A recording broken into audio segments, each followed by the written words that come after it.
நல்லவை கேட்போம் நமது சேனலில் மகாபாரதம் வனப்பர்வம்.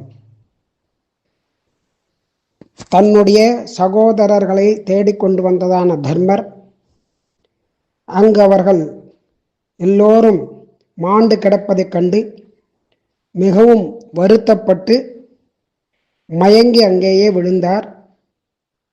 காலமாமுனிவர் அந்த பூதத்திற்கு கட்டளையிட்டு பாண்டவர்களை அழித்து வா என்று சொல்ல, அந்த பூதமானது நான் தேடிச் செல்பவர்கள் பாண்டவர்கள் கிடைக்கவில்லை என்றால் உன்னை கொன்று விடுவேன் என்று கூறிவிட்டு சென்றது.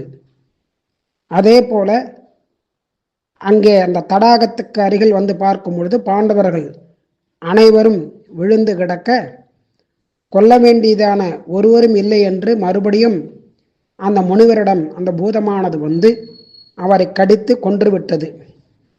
அதன் பிறகு தருமர் மயக்க நிலையில் இருந்ததால் மயக்கம் தெளிந்து எழுந்த பொழுது அங்கு கொக்கு வடிவத்தில் ஒரு யக்ஷன் தர்மரை பார்த்து பல கேள்விகளை எல்லாம் கேட்டு, இதற்கு நீ பதில் கூறினால் நீ வந்து நீர் அருந்தலாம், தண்ணீர் குடிக்கலாம் என்றது.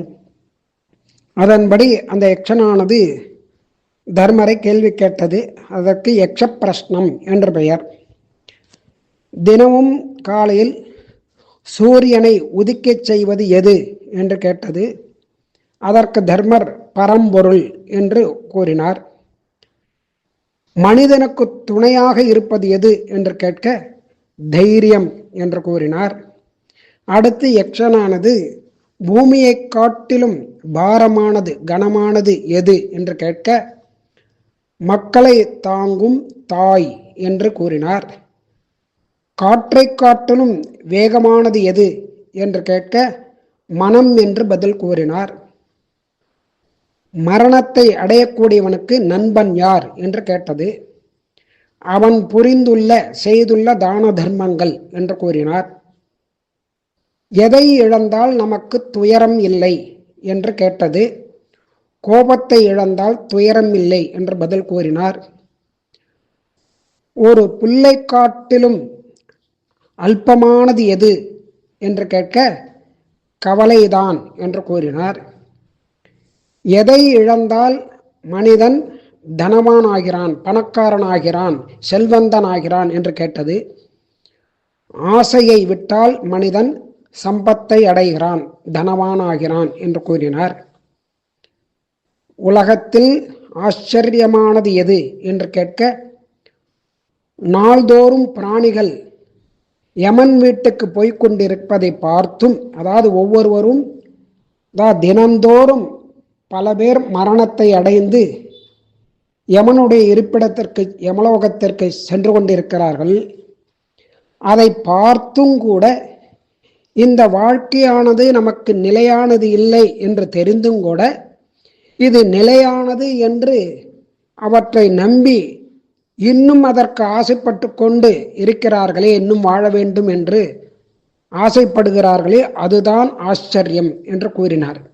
இப்படி பல கேள்விகளுக்கு அந்த பதிலை நன்றாக சரியாக தர்மர் கூறியதால் யக்ஷன் இங்கு இறந்து கிடக்கக்கூடியதான தம்பிகளில் சகோதரர்களில் யாரை பிழைக்க வைக்க வேண்டும் என்று நீ கருதுகிறாய் என்று கேட்க நகுலனை என்று கூறினார். பீமனை சொல்லவில்லை, அர்ஜுனனை சொல்லவில்லை, சகதேவனை சொல்லவில்லை, நகுலனை சொல்லினார். ஏன்னா நகுலன் மாத்திரி புத்திரன். இந்த பதிலை கேட்டவுடன் யக்ஷனுக்கு மிகவும் சந்தோஷம். அதனால் எல்லோரையும் பிழைக்கச் செய்து அவனுடன் அனுப்பி வைத்தது. மான் ரூபத்திலும் யக்ஷனாகவும் வந்தது தர்ம தேவதை. தன் மகனான தர்மரை தழுவி அவருக்கு ஆசீர்வாதம் செய்து 12 வருஷங்கள் வனவாசமும் 1 வருடம் அஜ்ஞாத வாசமும் நன்றாகவே பூர்த்தியாகும். அதன் பிறகு இந்த பிராமணனுக்கு கிடைக்க வேண்டியதான அரணிக்கட்டையும் மத்தும் கிடைக்கும் என்று அனுக்கிரகித்து மறைந்தார் தர்ம தேவதை. இதுவரை வனபருவம் முடிந்தது. அடுத்தது விராட பருவம். 12 வருடம் வனவாசம் முடிவடைந்தது. 13வது வருஷம். இந்த ஒரு வருடம் அஜ்ஞாதவாசம், யார் கண்களிலும் படாமல் இந்த ஒரு வருஷத்தை வாழ்ந்து காட்ட வேண்டும். யார் கண்ணில் பட்டாலும் மறுபடியும் அவர்களுக்கு 12 வருட காலம் வனவாசம் தொடரும் என்பதான ஒரு நிபந்தனை.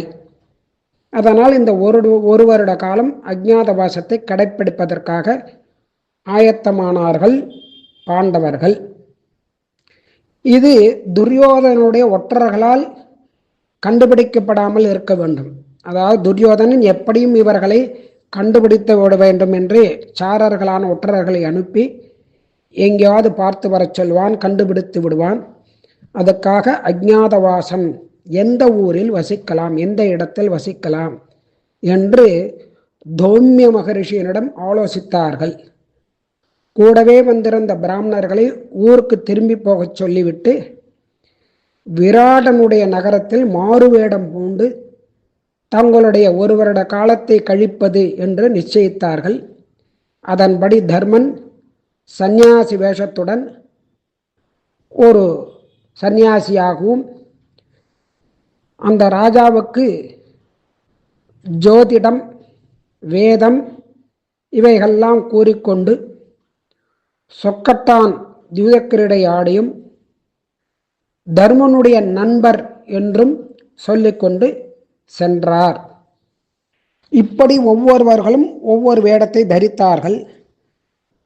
சமையல்காரனாகவும் மல்யுத்தம் அறிந்தவனாகவும் பீமசேனன் தன்னை அறிவித்துக் கொள்வதாகவும், ஆடல் பாடல் இவற்றையெல்லாம் தேவலோகத்தில் அர்ஜுனன் கற்றுக்கொண்டதால் ஊர்வசியினுடைய சாபத்தினாலும், அதாவது ஒரு வருட காலம், அதாவது நினைத்த பொழுது விரும்பிய பொழுது நீ பேடி ரூபம் எடுத்துக்கொள்வாய் என்று கூறியதால் அதை இப்பொழுது பயன்படுத்திக் கொள்ள நினைத்து பிருகன்னலை என்ற பெயருடன் அந்தப்புற ஸ்திரீகளுக்கு உதவி செய்வது போல நான் அந்த வேடத்தை ஏற்றுக்கொள்ளப் போகிறேன் என்றும், விராடன் மகள் உத்தரைக்கும் நிருத்தியமும் கானமும் வாத்தியங்கள் வாசிக்கும் கற்றுத்தரப்போகிறேன் என்றும் அர்ஜுனன் கூறினான். நகுலன் விராட அரசனின் குதிரைகளை பழக்குவதிலும் அடக்குவதிலும் மிகவும் கை தேர்ந்தவனாக தன்னை கூறிக்கொண்டு அந்த தொண்டில் ஈடுபடப் போகிறேன் என்று கூறினான். சகாதேவன் பசுக்களையும் காளைகளையும் அதை நன்றாக பராமரிக்கக்கூடியதாக அந்த பணியில் சேரப்போகிறேன் என்று தீர்மானித்தான். திரௌபதி நைரந்திரிகா என்ற பெயருடன் அந்த புறத்தில் வேலைக்கு விராடன் மனைவி சுதேக்ஷனைக்கு ஒரு பணிப்பெண்ணாக இருப்ப போவதாக கூறினாள். இப்படி தௌமியர் துருபதராஜனிடம் தங்குவதாக கூறினார். பிறகு பாண்டவர்களுக்கு புத்திமதி கூறி ராஜசபையில் எப்படி நடந்து கொள்ள வேண்டும் என்பதையும் கூறினார். மற்றவை நாளை கேட்போம்.